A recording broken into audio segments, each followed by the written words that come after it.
famille politique na yo tobuni pendant 37 ans pour ton pouvoir oyo mais quand on remarque tant on du pouvoir comme si on a pas ndako bele ba dans Senghor bazota ba ndako bakomi lésé gouverneur de la ville province de Kinshasa Daniel Bimba koya non esika ona combattant nyonso asala nini asepelaki mais chose étonnante yo za mwana ndaku tout d'abord nous avons respecté liboko mboka eza na liyom ta liboso Daniel Bimba article 190 de la constitution et le nini Maître Chakmel Chabani, en tout cas mon vieux, son excellence, osa combattre à Tongo. Tant que mon carrière na régional je dis c'est osa kuya te osa mutu et passe tout monde biso na opposition qui doit pouvoir na c'est pas le eloko lebi et pas na yo ba gouverneur intouchable ba kozala te non ne sali pas pour na nini composition il y a gouvernement provincial il y a son excellence Daniel Bimba qui est au moins dans la figure de ma gloire ministre provincial il y a finance qui est comme un bateau de Kimboka bazali na cabinet de Kimbuta aussi la même personne wana ba directeur ya cabinet na yo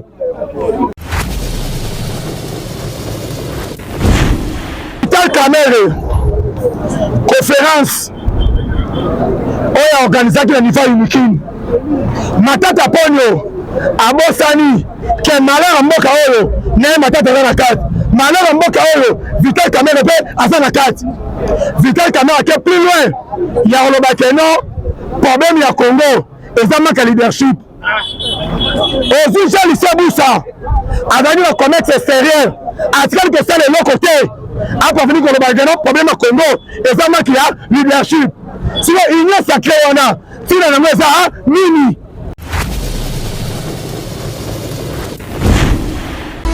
babina sali pongo lingani tanga masolo boucle toza bana na yo famille politique na yo tobuni pendant 37 ans pour ton pouvoir oyo mais quand on remarque tant on du pouvoir comme si on a bana ndako bele ba dans Senghor bazota bana ndako bakomi lésé gouverneur de la ville province de Kinshasa Daniel Bimba koya non esika ona combattant nyonso asala nini asepelaki mais chose étonnante yo za mwana ndaku tout d'abord nous avons respecté liboko mboka eza na liyom ta liboso Daniel Bimba article 190 de la constitution et le nini gouvernement provincial batoko dépasser ni ministre te mais chose étonnante na yo mwana ndaku Ochebi ministre, Ochebi commissaire général, est-ce que la constitution Moka est prévue, est prévu parce que ça crée, article 198 de la constitution, il y a Sali Yango, Jacques Aboulapé à Sali Yango. Il y a une composition, il y a gouvernement provincial,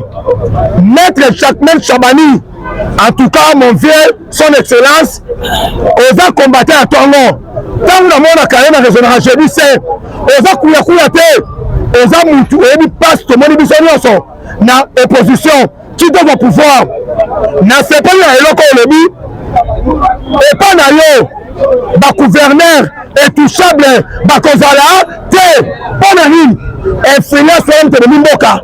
gouverneur intouchable au cas ministre intérieur avec le gouverneur avec le seigneur Mbongo on va décider de comment na nini il y a une décision aussi, en tout cas, son excellence, Jacqueline Chabani. J'ai dit c'est, en tout cas, dans les IDPS, peuple congolais, va féliciter yo, va passer l'ongonia. Jamais qu'on reçoit Massima. Et ça, et ça, il Mboka. Composition, il y a gouvernement provincial, il y a son excellence, Daniel Bimba, les Camarocains, moi, bateau dans la cité, n'a pas ça de dossier.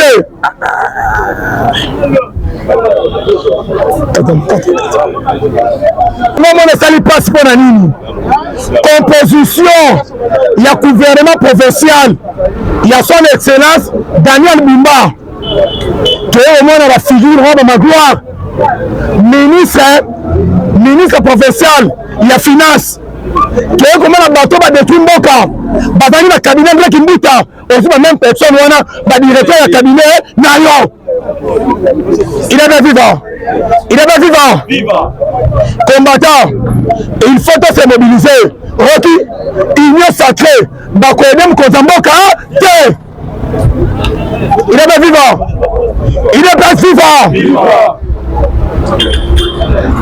Vital Kamerhe conférence oyo organisaki na niveau unikin Matata Ponyo abosani ke malheur mboka oyo naye Matata aza na kati malheur mboka oyo Vital Kamerhe mpe aza na kati Vital Kamerhe ake plus loin ya koloba keno problème ya Congo eza maka leadership ozwi Jean Lucien Busa azali na commerce extérieur atikali kosala eloko te apafini koloba keno problème ya Congo eza maka ya leadership sino union sacré wana tina nango eza nini il est bien vivant wana eza bengir mo grave tanga tangi kombo te toza politique numéro 1 c'est facile papa politique ezaka kado te politique bapesela mutu basali te oyoki zwa baresponsabilité na ye nyonso na maboko 2028 yom tozala devant ezala Jean Lucien Busa te ezala Kamerhe te ekozala nde yo lelo boye UDPS soni de trébucher biso bacombattant avenir na biso ekozala wapi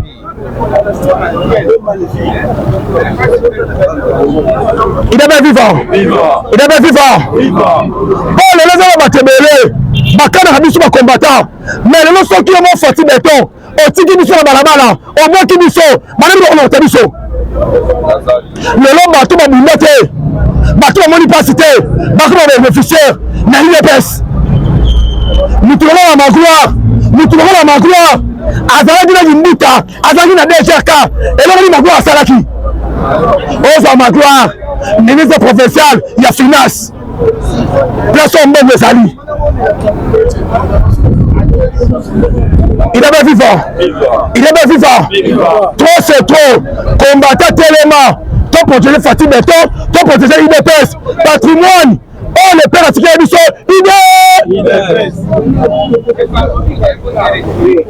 lelo tokomi bata jalelo na jalelo tobosani lutte tobosani vision ya le feinte tokomi bata jalelo kuya moka ye na UDPS bobimisa mutu ya UDPS tobaki mokolo suka bambuma mabe bakobima bapoasa lelo omoni babimi mpona bango bayebi ke sauf foti beto réussir akokende na 4 mandat tala situation este bato baza na fond bino bobengi bango na Beni bamasakre ezosalama bokende kosomba population bango bakei M23 encercle bango Chikotu Tambwe akosala nini mpona sauver milimo ya basoda ya biso tosala repli stratégique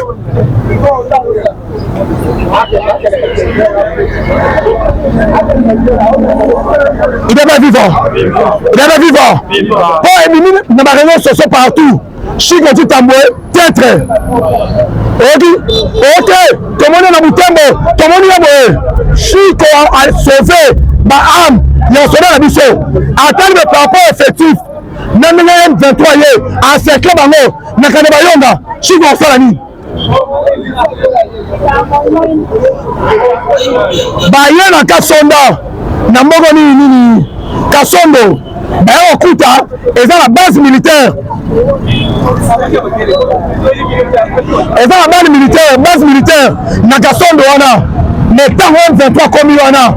akuti ka abandonné akuti bamunition bazwi bamunition wana nyonso bakende yango mpona koloba balingaki basacrifie bana bato il est bien vivant toyei kocomprendre bakarte ya bato wana il y a un dessin de président Félix politique à la cadote sans gérer au tchèque du pasteur Riboso on gérer voix Kazan qui pasteur tiens un panzi voix démocratie bon maman encore fond trop c'est trop il est pas vivant il est pas vivant Kolanda va dire il y a l'Occident banda bambla ko assurer au tilelo résultat ni oh Macron oh John Biden oh partenaire privilégié Lukuta vos partenaires privilégiés na bango et Paul Kagame et ça président Félix lelo boye peine de mort to sengi na yo papa soki to exécuter intégralité nango te ye bango elo mote na ese et va marcher poto bangisa bandoki wana poto bangisa batetre wana to sengi il faut qu'on exécute peine de mort une intégralité nango il est bien vivant il est bien vivant il est bien vivant Fatime mboka na biso tolandi badir il y a ministre de la défense rwandais ministre de la défense l'armée rwandaise Mubarak Kagaraga alobi yango bien mission na eza mission moko donc Kagame wana avec objectif il faut tout ça la guerre entre les deux armées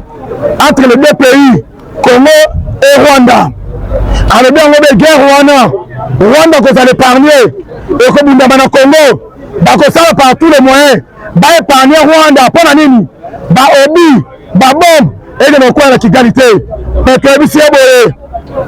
Congo aza mwasi na ye te komi na Kimbatieke eleki ville ya Kigali na monene koma balobi baza prêt biso bango tosala guerre lelo monani nango koloba M23 te lobaki bato bazo agresse biso eza armée rwandaise eza yango clair ake plus loin bakoimpose biso dialogue na terrain cela veut dire quoi donc bakocontrôle baville oyo eza baville moko très important soki bacontrôle yango bakoya koimpose biso dialogue quelle audace wana baofficier armé congolais olobela bango rien bango na mitema kutu baosepela il est bien vivant il est bien vivant il est bien vivant tozala bapatriote tozala na sens ya patriotisme lelo so Congo eza na problème ngana mpe tozala na problème ministre ya défense ojodas oyo bango bokoimpose biso dialogue nanko ntango communauté internationale bake plus loin nani député moko ya union européenne alobi yango bien soki Congo ou bien abimi te mais selon ba-ONG namoni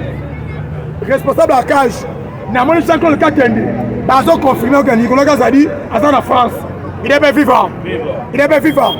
soki vraiment eza bongo en tout cas même ngai nosala ba regret po dossier wana plan sur tournage bazo bimisa mbongo comme na Nicolas Kazadi elingi comme mode fier ba congolais soki bakangi ayibi mbongo asa maladi te soki neti bakangi ye ekomi ote soin de santé kende libanda tanga ke libanda wana dossier na ye abuo il est bien vivant il est bien vivant tozala ini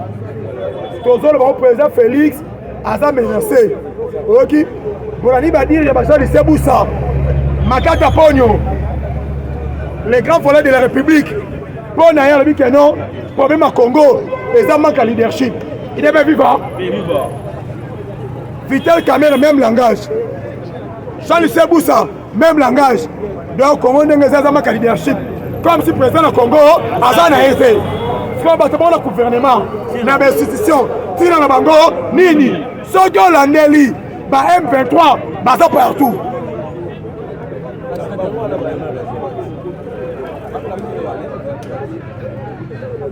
yango na sepe na décision